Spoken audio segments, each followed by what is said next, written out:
வணக்கம் friends, welcome to Ramani's recipe diary. இன்றைக்கி சிம்பிளான டேஸ்டி சிக்கன் ஃப்ரை எப்படி செய்கிறதுன்றதை பார்க்கலாம். முதல்ல இந்த சிக்கன் ஃப்ரை செய்கிறதுக்கு 1 ஸ்பூன் அளவுக்கு சோம்பு, 2 இன்ச் அளவுக்கு பட்டை, கிராம்பு 5, 2 ஏலக்காய், 1/2 ஸ்பூன் அளவுக்கு மிளகு, 1/2 ஸ்பூன் அளவுக்கு சீரகம் நல்லா அரைச்சி பொடியாக எடுத்து வச்சுக்கலாம். இப்போ ஸ்டவ் ஆன் பண்ணிவிட்டு வானல் காஞ்ச உடனே நல்லா 2 இல்லைன்னா 3 ஸ்பூன் அளவுக்கு எண்ணெயை சேர்த்துட்டு 2 பிரிஞ்சி இலையை 2ஆக கட் பண்ணிவிட்டு ஒரு கொத்தளவுக்கு கருவேப்பிலை இலைகளையும் சேர்த்து நல்லா சூடேற விட்டுட்டு வதக்கிக்கலாம். பாருங்கள், இந்த அளவுக்கு லைட்டாக பொரியணும். இந்த அளவுக்கு வதங்கி வந்த உடனே ஒரு பெரிய வெங்காயத்தை பொடியாக கட் பண்ணிவிட்டு சேர்த்து விட்டு வதக்கிக்கலாம். பாருங்கள், நல்லா வதங்கி கண்ணாடி பதம் அளவுக்கு வந்திருக்கு. மேலும் சிறிது நேரம் வதக்கிக்கலாம். கொஞ்சம் லைட்டாக கலர் மாறினா போதுமானது. வெங்காயம் இந்த அளவுக்கு வதங்கி வரட்டுங்க. கலர் கொஞ்சம் லைட் கோல்டன் கலரில் வரணும்.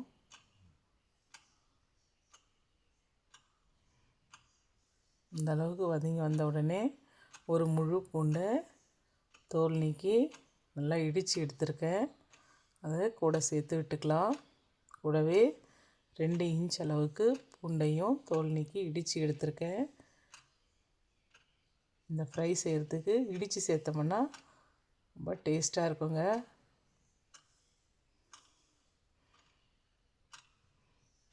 எப்போதுமே இஞ்சி பூண்டு சேர்க்கும்போது லைட்டாக வானல் அடி பிடிக்கும். அது பிடிக்காமல் இருக்கிறதுக்காக 1/4 ஸ்பூன் அளவுக்கு உப்பு சேர்த்துக்கலாம். உப்பு சேர்த்து வதக்கி விட்டோம்னா அடி பிடிக்காது. இஞ்சி பூண்டு பேஸ்ட்டு சேர்க்கும்போது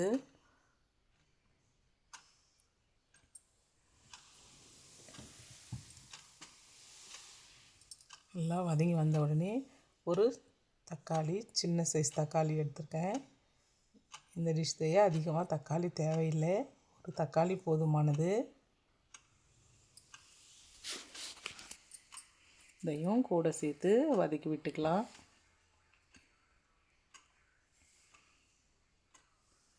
எல்லாம் ஒரு சேர வதங்கி வரட்டும். இந்த அளவுக்கு வதங்கி வந்த உடனே 3 பச்சை மிளகாய் லைட்டாக கீரல் போட்டு சேர்த்துருக்கேன்.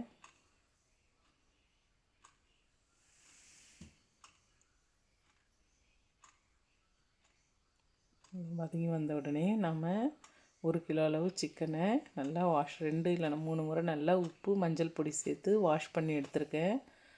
இந்த கட் பண்ண சிக்கனை கூட சேர்த்துக்கலாங்க. சேர்த்துட்டு நல்லா கலந்து விட்டுக்கலாம்.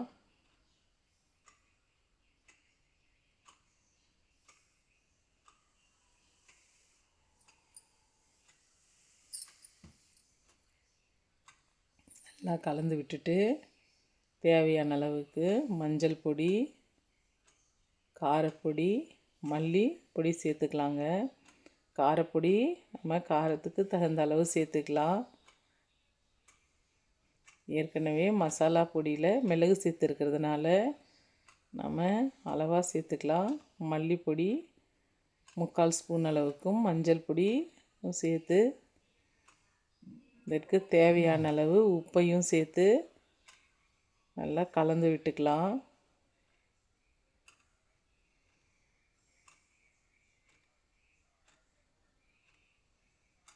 இது கலந்து விடும்போதே சிக்கன்லேருந்து தண்ணி வருங்க. இந்த டிஷ் செய்யும் தண்ணி கூட சேர்க்க வேண்டிய அவசியம் இல்லை.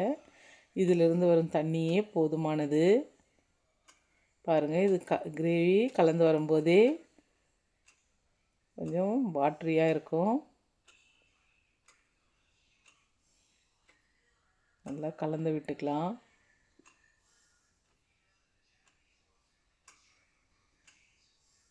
பாருங்கள் தண்ணி சேர்ந்து வருது.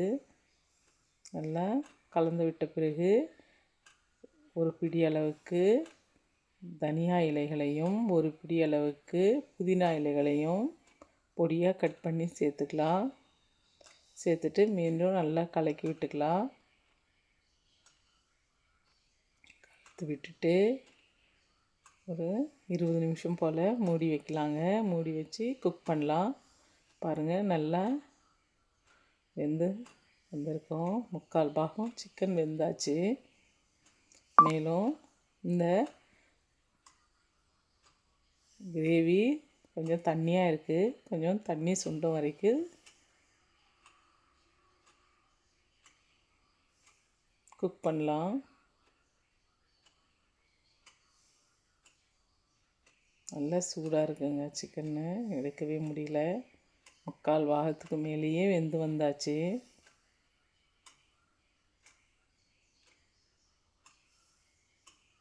பாருங்கள் நல்லா அழுத்தி விட்டால் நல்லா சாஃப்டாக வருது பாருங்கள். இந்த அளவுக்கு குக் இருக்குது. திரும்பியும் ஒரு 10 நிமிஷம் போல் மூடி வச்சு குக் பண்ணிக்கலாம். இந்த கிரேவி நல்லா ட்ரை ஆகணும். அதனால் ஒரு 10 நிமிஷம் போல் மூடி வச்சு குக் பண்ணோம்னா நல்லா கலந்து வந்தாச்சு.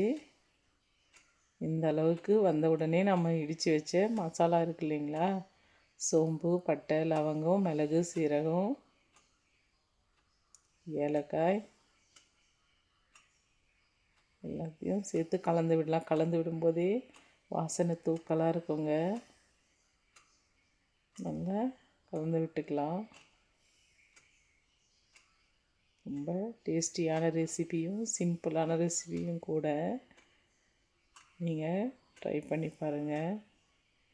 இது மேலே சிறிதளவு தனியா இலைகளை சேர்த்து கலந்து விட்டுக்கலாம். ரொம்ப அருமையாக இருக்குங்க. அதிகமாக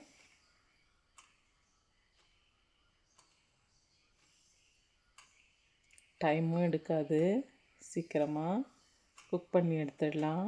நீங்களும் வீட்டில் ட்ரை பண்ணி பாருங்கள். உங்களுக்கு இந்த டிஷ் ரொம்ப பிடிச்சிருக்குன்னு நினைக்கிறேன். சிம்பிள் அண்டு ஈஸியான ரெசிபியும் கூட. இந்த டிஷ் உங்களுக்கு பிடிச்சிருந்தால் லைக் பண்ணுங்கள், ஷேர் பண்ணுங்கள், சப்ஸ்கிரைப் பண்ணுங்கள். மறக்காமல் பெல் பட்டனை கிளிக் பண்ணுங்கள். சுவையான, டேஸ்டியான, சிம்பிளான ரெசிபியும் கூட. Thank you friends.